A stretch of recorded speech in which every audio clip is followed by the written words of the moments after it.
Assalamu alaikum wa rahmatullahi wa barakatuh. Allahumma salli ala Muhammad.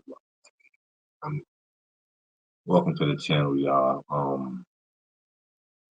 The bittersweet day today, y'all. And I say that because today is the day that we are going to be doing the final episode of our reading and discussion of Liaquat Hakim's article, Integration or Isolation, Black Shi'ism in the American Diaspora. And yes, I'm choosing to do this final episode the same as I did the last one, um, where I'm not sharing the screen. I'm actually doing a sort of a little different setup here. I'm actually using my laptop, which is here off to my left, to read the article, and I'm filming the actual episode through my phone for the first time. So let me know how this works out for y'all. I'm just experimenting more and more with this thing as we grow the channel, and yeah, with that being said, we're gonna get started here shortly. I gotta ask you guys to do me a favor and support the channel with a like and a subscription, as you can see the banner says down below.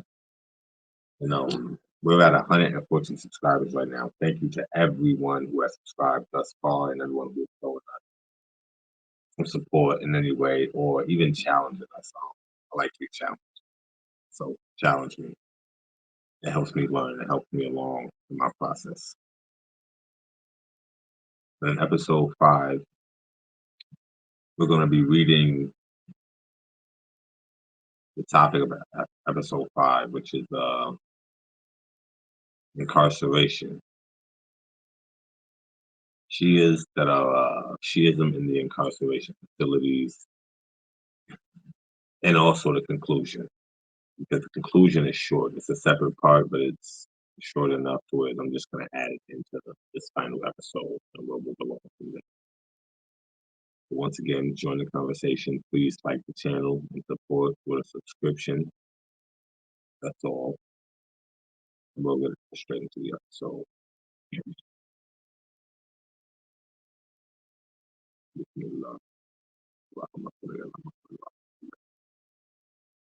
Shi'ism in the incarceration facilities.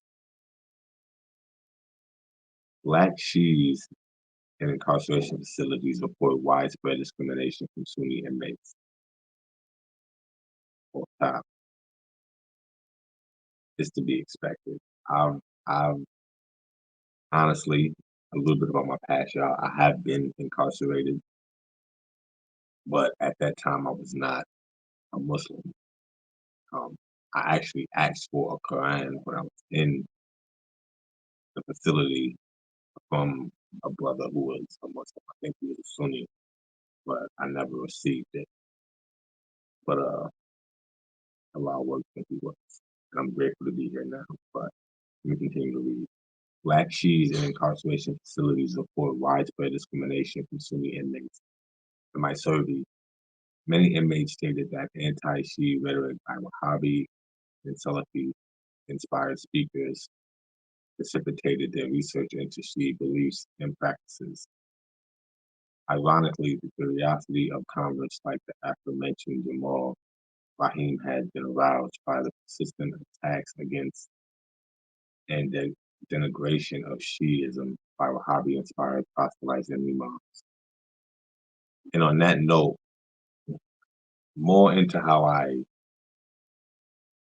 found Shi'ism and eventually reverted to Shi'ism was when I started to read the Quran. I was amazed, just absolutely amazed. So I already knew I was Muslim at heart, but I never took my shahada. When I started to learn how to pray, it was as a Sunni and everything, but I started watching debates, Speaker's Corner or whatnot. And honestly, those debates and other speakers that I found online talking about the Shia in a negative way, it led me to researching why they hated the Shia so much. It led me to researching what the Shia position was, like what were the differences. And alhamdulillah, Allah's jail inclined my heart to Shi'ism, and I accepted Shi'ism, went to the masjid, a Shia masjid, and did the kalima. So that part of the article was spot on, if you ask me. Spot on. If the hate preachers in the Sunni world want to keep people away from Shiism so bad, stop preaching so much hate against Shiism. Because nowadays in 2025, hate will backfire on you, as I feel like it's done. And it's being pointed out in this article.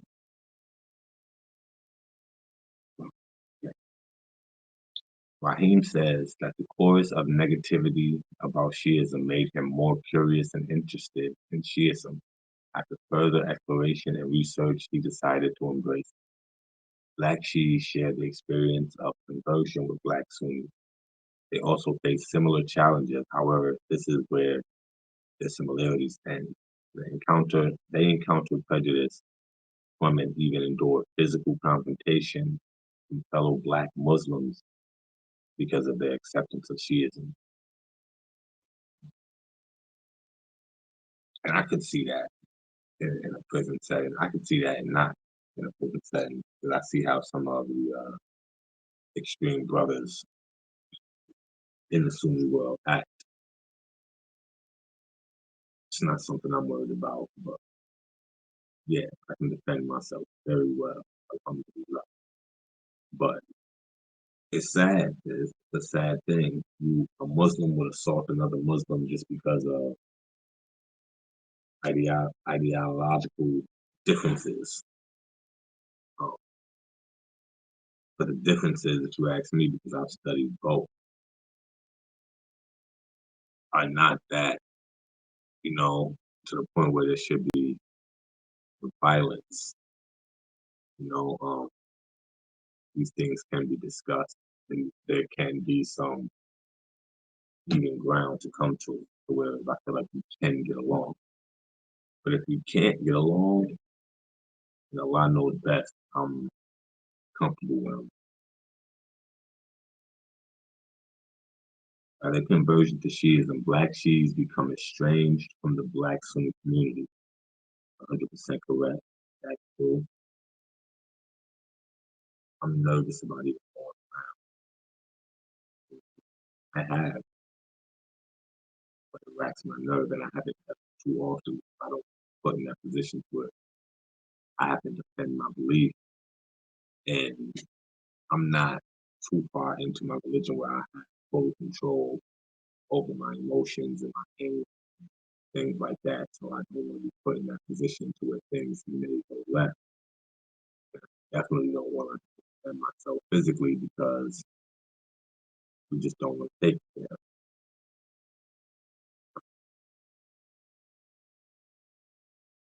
So I can agree with that.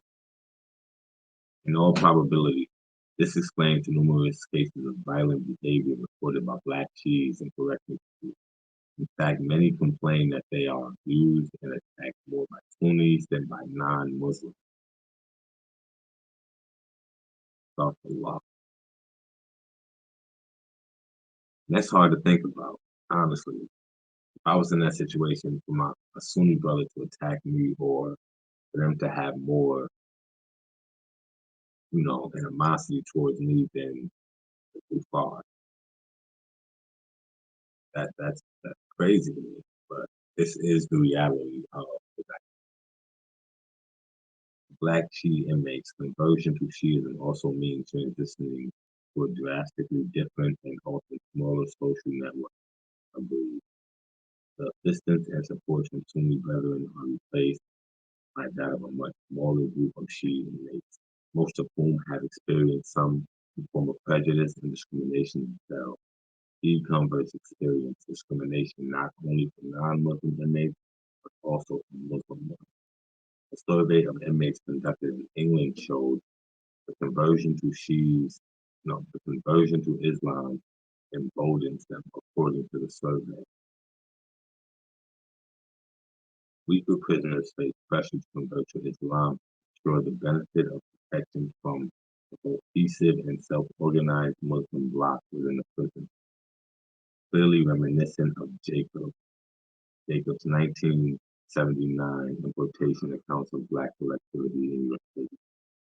Jonathan, for instance, a white British prisoner in Rochester, was convinced that religion would trump race if he converted, insisting that if I am vulnerable, if I'm white, it doesn't matter my color. It doesn't matter anything because if I turn Muslim, half of the population of the jail can't touch me because I've got half of the jail, which are also Muslim on my side. Tell me in the comments, where do y'all stand on that one? Because we know that as Muslims, we are to protect, defend, and come, to the help of our brothers. But to read that, the mind state of someone who's choosing to convert or revert to Islam is that of, I need protection, or I need to be safe and live, or I need friends, even maybe something like that. So therefore, I'm going to convert to Islam. I don't know if I necessarily like that.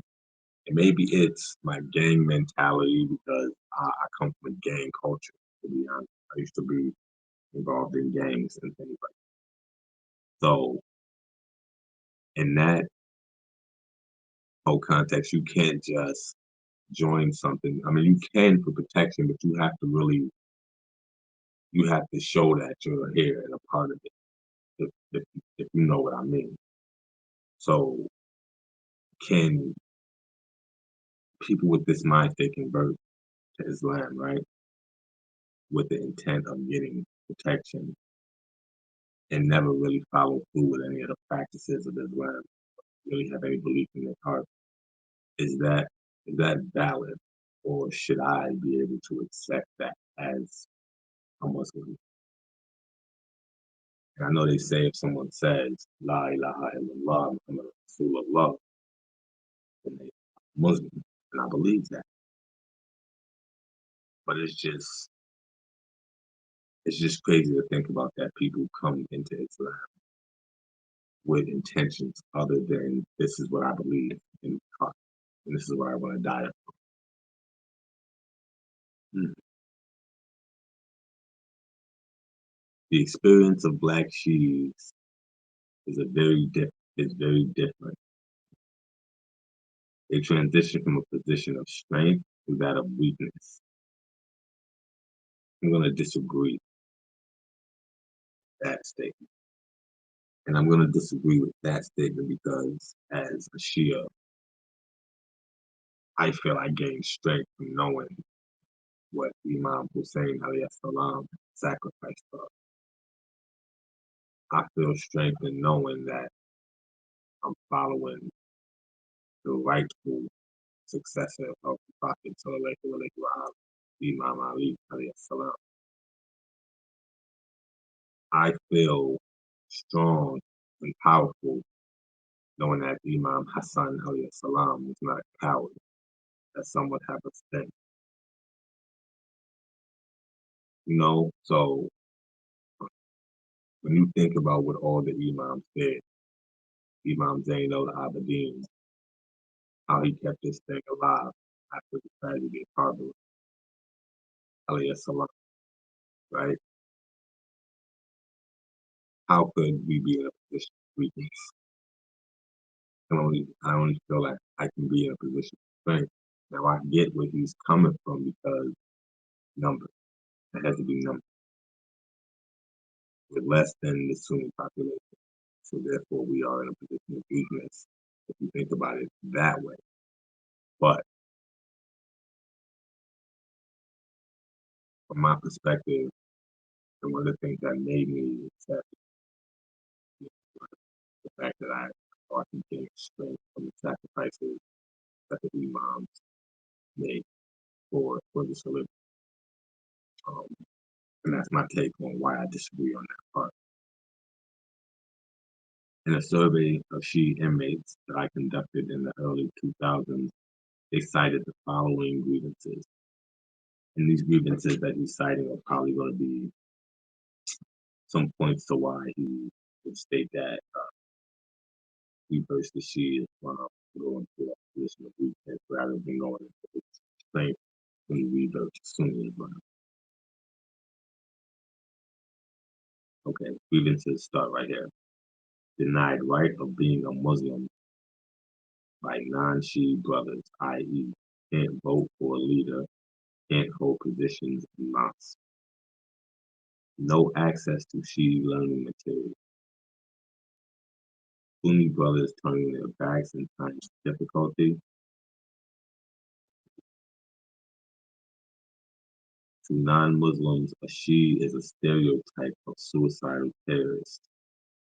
And how did this come about?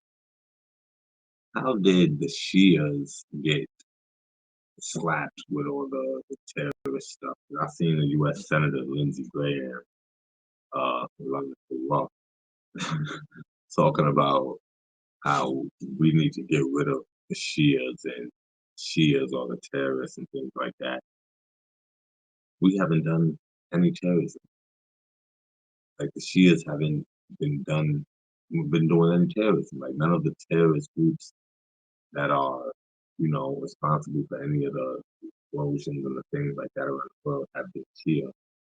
And the Shia groups that they do try to label terrorists, we know what they are. We know what they are. They're not terrorists though. And that's my opinion, but I don't think it's just my opinion. It's just a fact because a rival government labels another force something doesn't make that. They throw the terrorist term around nowadays. This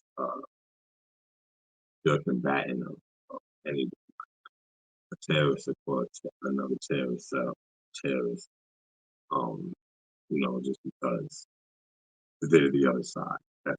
That's where it's got that word. So accused of trying to assassinate a Sunni Amir. Sunnis providing most classes for adults and children. The Sunni preoccupation with Aisha Hadid. Sunni attitudes of righteousness. Being considered a radical minority within a minority. Interesting. Um, like I said, I can't tell you about how I feel on those points as being incarcerated because when I was in that position, I was not Muslim at all.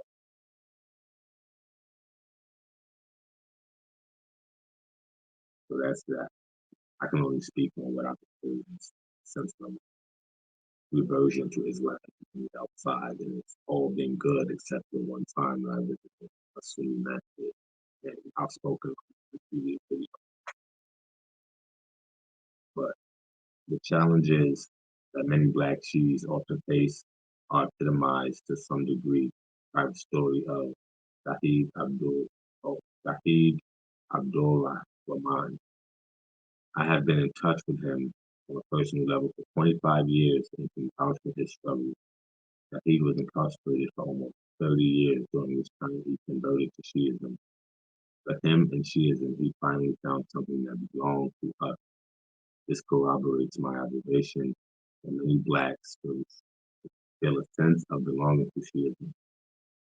While he was incarcerated, he wrote, "It is hard to create a picture for you to see the hell I have to endure so that I may practice my faith. Even now, the Wahhabi chaplains and prison officials are trying to keep me quiet and prevent me from making my brothers and sisters aware of what's going on with me." That the prison guards will be working with the Sunni Muslim brothers, the Wahhabis, make it hard for the Shias. Evil that goes on in the world, some of the things, whether big or small, some of the things that you just don't know about. He says he was often attacked by Sunni inmates for having accepted Shia and had to eventually appeal to the federal court for the right to practice his faith. Wow. Attacked multiple times in a place that's supposed to protect you while you pay your debt to society by other Muslim brothers because of differences in belief. And then he had to appeal to the federal court for the right to practice his faith. In this country, in America, where we already have that right, supposedly, he complained that he was shunned by both the Sunnis and Shiis. He states, I recall writing for a Shia community seeking help and was told no because I was in prison. Astaghfirullah, we gotta do better. After being released from prison in 2017, he realized there are very few resources that can help those coming home from prison.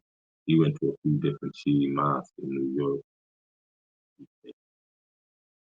I went seeking help with employment and housing and got no help at all. I recently lost my job and went to this masjid on 96th Street and was denied help because I went to another well-known Shia mosque needing help and was only offered a book. I love books, so I don't write a book might help you out for on, but the right book, I don't the brother needed more and I can understand. Dr. Takim came down from Canada just to give me encouragement. It is not easy. I am homeless right now, living in the Kingdom Men's Shelter on Lord's Island. Due to the experience she endured, she practices to take private. And that's got to be a sad experience. And that's something else I honestly can relate to as an African American Shia. You can feel loneliness. You can definitely feel loneliness and a lack of brotherhood. But alhamdulillah, and Allah knows that. You know, I wouldn't change where I have been guided already.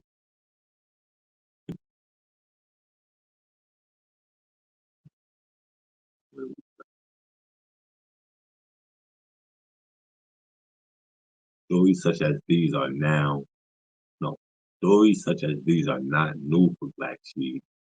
Acrimonious relationships and hostilities with Black Sunnis mean that Black Muslims are against rather than with each other in the struggle for a certain identity and fight for social economic justice in America. Black Sunnis do not see comrades in the struggle against racism and Islamophobia when they gaze into the face of a Black Sunni. Instead, they can see the hostile and aberrant. And that is the end right there of Part 5, Shi'ism in the incarceration facility. Um, Leave your thoughts and your comments, everybody, in the comment section and let me know how you guys feel. Do you guys agree with some of those points? Do you disagree with some of those points? I'm gonna now read the conclusion. It's just a short paragraph, so I'm gonna get it. This article has focused on the multiple marginal, marginal, marginalities. Excuse me. This article has focused on the multiple marginalities that are racially, ethnic, and religiously minoritized in groups like the Black Jews experience. Despite having to cope with multiple identities, Black, Muslim, and Key amidst the hostile and at times condescending milieu There are many factors that motivate Black Americans to affirm allegiance to Shia Islam. Besides immigration and the other factors outlined above, the social media, the Wahhabi anti-Shia rhetoric, and increasing literature on Shi'ism have made Shi'ism a distinctively American phenomenon.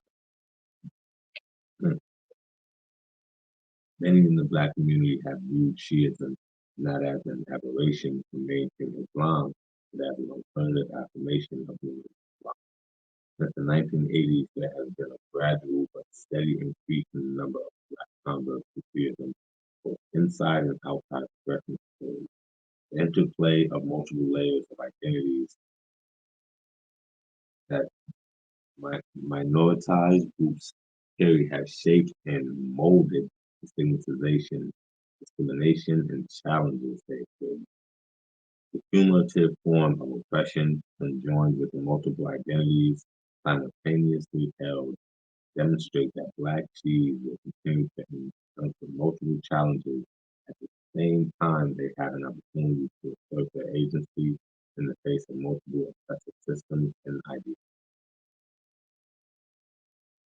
And inshallah, that does happen. I've been trying to establish relationships with Black American Shias in America in the hope to form some kind of group where we can work together, learn together, and just help each other along the way. So if there is African American Shias who see any of these videos and want to reach out, please do leave your email contact in the comments, and I will be sure to get to you, inshallah. Um, for the sake of Allah, I would like to keep ties with all my brothers, and for the sake of Allah, I pray that we get past these differences within Shia Islam, within Islam, period. Inshallah. Um, it's a beautiful religion. I love this religion. It is the only true religion left on the planet. So let's do better within it. For those of us that have already accepted it and believe in it, let's represent it the right way. Um, and yeah, before I go, I'm going to plug in my brother's book. This is the last episode. So go and get this book just to show support, if anything, to the brother Hussein Wali Allah, Unlocking Success, a practical guide. And yes, I read the book. I have it all marked up with a highlighter and stuff like that. So my next video actually will be a review of this book. Stay tuned. Hit the like and the subscribe button down below. And I will see you guys soon again. Assalamu alaikum wa rahmatullahi wa barakatuh. Wa alayhi wa